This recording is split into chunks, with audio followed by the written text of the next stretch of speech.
पांचों पांडव तथा धृतराष्ट्र के 100 पुत्र जो कौरव कहलाते थे हस्तिनापुर में साथ साथ रहने लगे। खेल कूद हंसी मजाक सब में वे साथ ही रहते थे।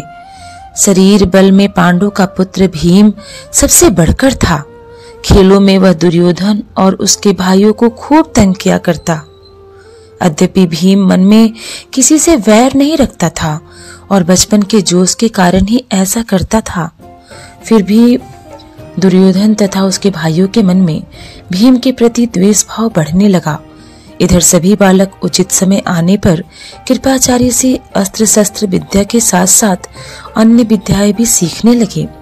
विद्या सीखने में भी पांडव कौरवों से आगे ही रहते थे। इससे कौरव और खींचने लगे। दुर्योधन पांडवों को हर प्रकार से नीचा दिखाने का प्रयत्न करता था। भीम से तो उसकी जरा भी नहीं पटती थी। एक बार सब कौरवों ने आपस में सलाह की, यह निश्चय किया कि भीम को गंगा में डुबोकर मार डाला जाए और उसके मरने पर युधिष्ठिर, अर्जुन आदि को कैद करके बंदी बना लिया जाए। दुर्योधन ने सोचा कि ऐसा करने से सारे राज्य पर उनका अधिकार हो जाएगा। एक दिन दुर्योधन ने धूमधाम से जल क्रीड़ा का प्रबंध किया और पांचों पांडवों को उसके लिए न्योता दिया।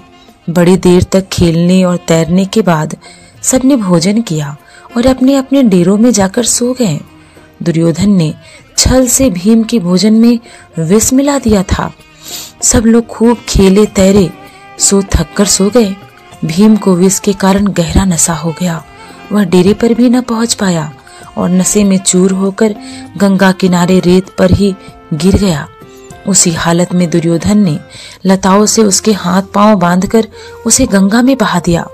लताओं से जकड़ा हुआ भीम का शरीर गंगा की धारा में बहता हुआ दूर निकल गया। उधर दुर्योधन मन ही मन यह सोचकर खुश हो रहा था कि भीम का तो काम ही तमाम हो गया होगा। जब युधिष्ठिर आदि जागे और भीम को न पाया तो चारों भाइयों ने मिलकर सारा जंगल तथा गंगा का वह किनारा जहां जल क्रीड़ा की थी छान मारा, पर भीम का कहीं पता न चला। अंत में निराश होकर दुखी हृदय से वे अपने महल को लौट आए। इतने में ही क्या देखते हैं कि भीम झूमता झामता चला आ रहा है। पांडव और कुंती के आनंद का ठिकाना न रहा। युधिष्ठिर, कुंती आदि ने भीम को गले लगा लिया, पर यह सब हालत देखकर कुंती को बड़ी चिंता हुई। उसने विदुर को बुलाकर भेजा और अकेले में उनसे बात की।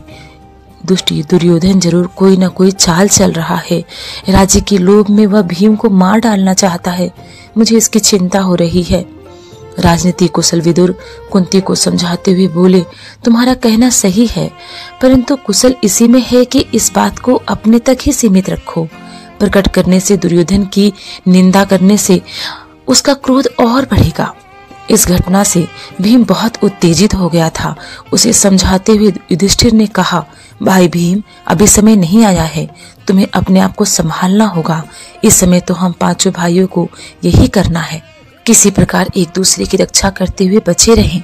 भीम के वापस आ जाने पर दुर्योधन को बड़ा आश्चर्य हुआ।